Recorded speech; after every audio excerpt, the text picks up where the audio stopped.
Protestos contra os reajustes de tarifas no transporte público na entrevista do dia, com Maria Lídia Flandoli. Entrevisto hoje o engenheiro civil Sérgio Eisenberg, consultor de engenharia de tráfego e de segurança viária junto a órgãos de trânsito. Muito obrigada por estar conosco. Bom, essas manifestações que nós temos visto logo após o reajuste das tarifas. É um padrão, né? É previsível? São manifestações previsíveis e compreensíveis? Não, elas são previsíveis, mas não compreensíveis. Quem usa o transporte coletivo todos os dias pode usar o bilhete único ou bilhete único integrado que não foi majorado. Então, para esses que usam o transporte todo dia, não teve aumento. E para quem não usa o transporte todo dia, o peso é desprezível no orçamento. Então, isso é um movimento que tem outras razões, porque o peso desse aumento pode ser descartado para o usuário diário, porque ele pode comprar o bilhete mensal, integrado ou não, e ainda poder usar a gratuidade no sábado e domingo para lazer e compras. Então não dá para entender porque é tanta força neste protesto, onde esse aumento ele pode ser bypassado pelo usuário diário e ninguém protesta da mesma forma contra o aumento da energia elétrica e não tem escapatória. Não dá para entender esses dois pesos e duas medidas. Agora é interessante que junto à moçada do Passe Livre, há também sindicato dos metroviários, representantes dos metroviários que têm argumentos em relação à questão do reajuste da tarifa, mesmo tendo sido abaixo da inflação. O questionamento deles é que transporte público é direito do cidadão e que com o subsídio o governo não precisaria, tanto municipal como estadual, fazer o reajuste no percentual de 8,57% que fez. Quem paga isso, Maria Lídia, é a população. O dinheiro não nasce em árvores. O subsídio é pagamento do mesmo jeito. Então, se eu vou pagar isto por subsídio, significa que eu vou ter menos dinheiro para usar creche, para fazer manutenção das vias que estão todas esburacadas, menos dinheiro para uma série de coisas. Então, não existe milagre. Quem vai pagar o serviço é a população. Pode escolher se é na catraca, pode escolher se é nos impostos, mas quem vai pagar é essa população que já está mal servida. E esse serviço de ônibus é um serviço pouco eficiente. Ele é caro. O subsídio está explodindo, a qualidade é ruim, está perdendo passageiros. É caro? É caro. Custa 2 vezes mais caro transportar uma pessoa de ônibus do que transportar de metrô.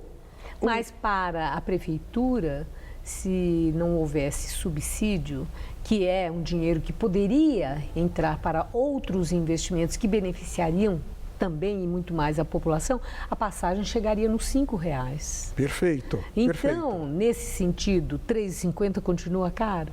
Ou 5 é que seria caro?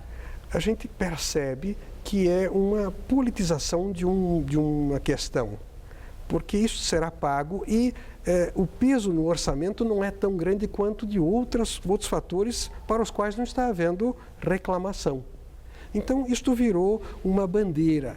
É preciso analisar isso de uma maneira mais sistemática, de uma maneira de logística. Nós precisamos resolver o problema do transporte em São Paulo com investimento em metrô, em corredores de ônibus, estruturando um sistema melhor.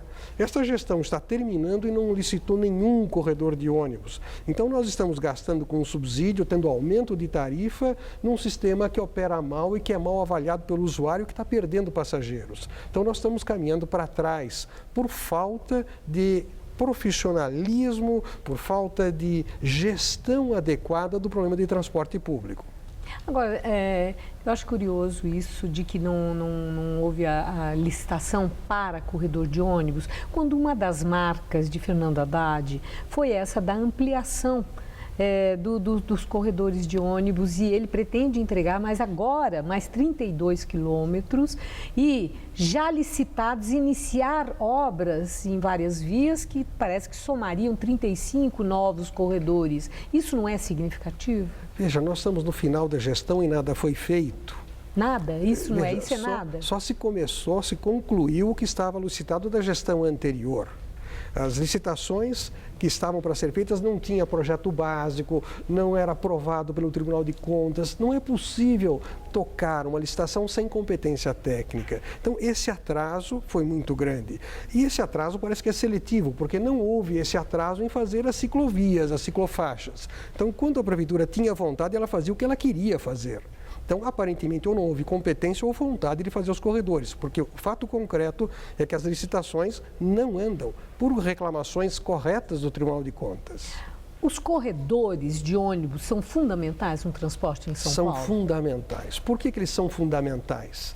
Você pega com um ônibus de pequena capacidade, você pega os passageiros nos bairros e, a partir daí, você leva eles para terminais, coloca em ônibus de alta capacidade e eles, com grande velocidade, numa via específica, exclusiva, conseguem fazer grandes distâncias com grande eficiência. Então, São Paulo ganha com as faixas exclusivas? Ganha principalmente com os corredores que não estão sendo feitos. As faixas exclusivas, se elas fossem boas, teriam como resultado um aumento no número de usuários. Aconteceu o contrário, diminuiu. Então, as faixas exclusivas sozinhas não resolvem. Ficou comprovado que não resolvem. Aos corredores. Elas têm que ser associadas aos corredores de grande capacidade, onde você coloca ônibus articulados, superarticulados, biarticulados, com grande velocidade. Aí você tem um sistema de ônibus com capacidade até de 40 mil passageiros hora sentido, que é metade de um metrô. Aí sim começa a funcionar. As faixas exclusivas têm pequena capacidade.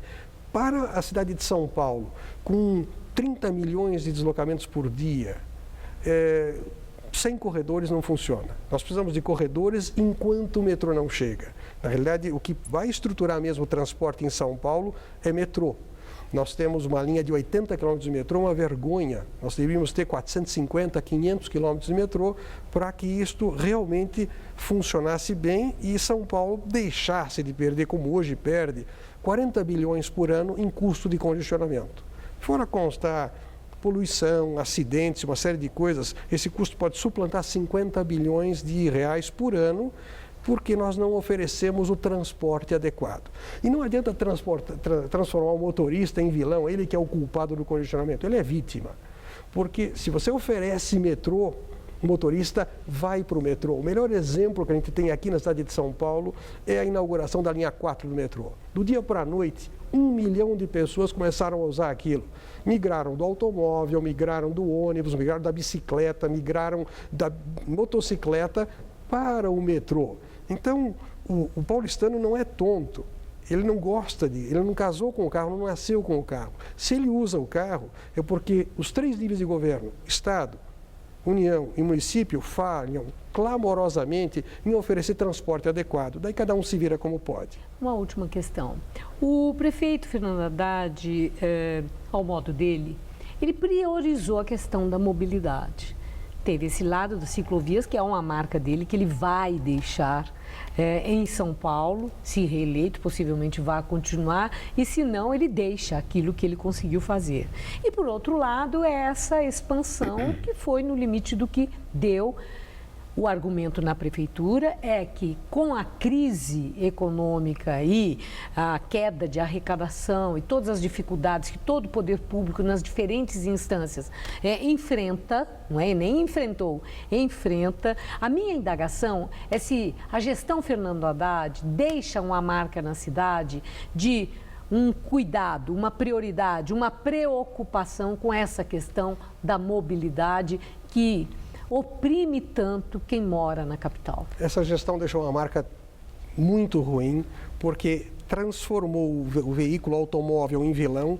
O automóvel em São Paulo hoje transporta mais gente, ou tanta gente quanto o ônibus, e se fosse decretado hoje que amanhã nenhum carro vai circular, o pessoal dos automóveis não cabe nos ônibus e muito menos no metrô.